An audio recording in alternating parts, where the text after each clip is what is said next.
चाय की दुकान पे है और यहाँ पर से राजनीति शुरू होता है। यहाँ पर कुछ लोग बैठे हुए थे, उनसे समझने का प्रयास करेंगे कि बिहार सहित देश में छठे चरण का चुनाव हो गया हुआ है और इन लोगों का विचार क्या है, किनकी सरकार बनेंगे। इन लोगों से समझने का प्रयास करते हैं कि इनके चाय की दुकान पर सबसे ज़्यादा राजनीति का बात होता है और यहीं से राजनीति गलियों में भूचाल आता है। सबसे पहले ये बताइए कि छठे चरण का चुनाव हो गया, आखिरी चरण का चुनाव बाकी है, क्या लगता है कि इस बार किनकी सरकार बनने जा रही है देश में? इंडिया गठबंधन का बनेगा। इंडिया गठबंधन का? इंडिया गठबंधन का कौन सा मुद्दा पर सरकार बनने जा रहा है? बेरोजगारी हो गया, महंगाई हो गया। हाँ, बेरोजगारी महंगाई से इंडिया का सरकार नहीं बनेगा? नहीं बनना चाहिए। कहा है कि वो अंधभक्ति में चल रहा है, तो सरकार अंधभक्ति से थोड़ा चलता है। अनभक्ति से चल रहा है। सरकार तो कितना अच्छा चल रहा था। कहाँ बढ़िया चल रहा है? बहुत अच्छा तो सरकार चल रहा है। बढ़िया चलता था फिर मोदी जी को भगवान थोड़ा भेजते हैं। हाँ। अच्छा, क्या कमियां लगा है कि एनडीए का सरकार वापस केंद्र में नहीं बनने वाला? क्या लगता है आपको, क्या कमी है? कमी यही है कि रोजगार मुद्दे पर नहीं काम कर रहा है, मंदिर मस्जिद पर काम कर रहा है। बेरोजगारी पे तो बहुत सारा काम किया है ना।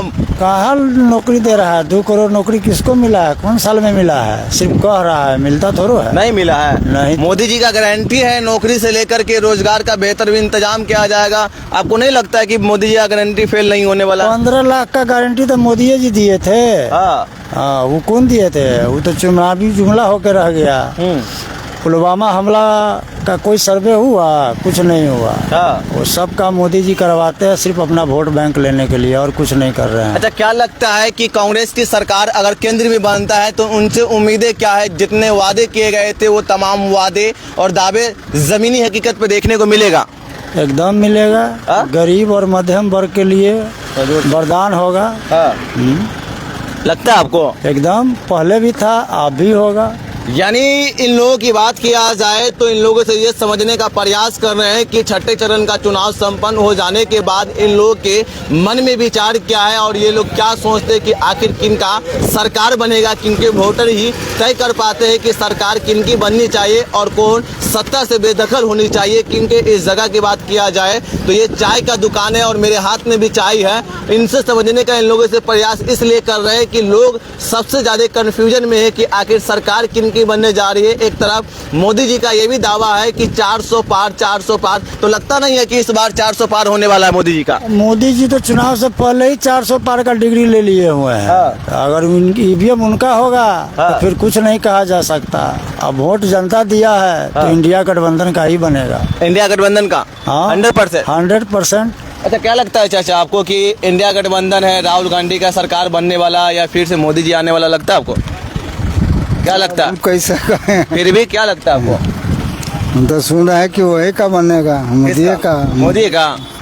हाँ। यानी इनकी बात किया जाए तो कुछ लोगों का कहना है कि इंडिया गठबंधन सत्ता में आएंगे, तो कुछ लोगों का कहना है कि एनडीए फिर से सत्ता संभालेंगे और भारत के राजनीति में ये देखने को मिलेगा कि आखिर किनकी सरकार बनती है और केंद्र में कौन जाता है। क्योंकि बिहार से लेकर के उत्तर प्रदेश और दिल्ली तक जो भूचाल आया था राजनीतिक गलियों में, उस तरीके से अगर देखा जाए तो एक तरफ एनडीए पर इंडिया भारी नजर आता है और जिस तरीके से तमाम वादे और दावे किए गए थे इंडिया गठबंधन के तरफ से, वो दावे और वादे अगर हकीकत तौर पे देखा जाए तो ये सपना ही दिखाया जाता है। क्योंकि एनडीए के तरफ से भी वो सपना दिखाया गया था, वो पूरा नहीं हो पाया था और इंडिया गठबंधन के तरफ से जो सपना दिखाया जाता है कि हर साल 30 लाख युवाओं को रोजगार दिया जाएगा और जो महिलाएं हैं उनके अकाउंट में 1 लाख रुपया प्रति साल दिया जाएगा, बेरोजगारी को दूर किया जाएगा, गैस सिलेंडर को 400 से 500 रुपये किया जाएगा, पेट्रोल का कीमत में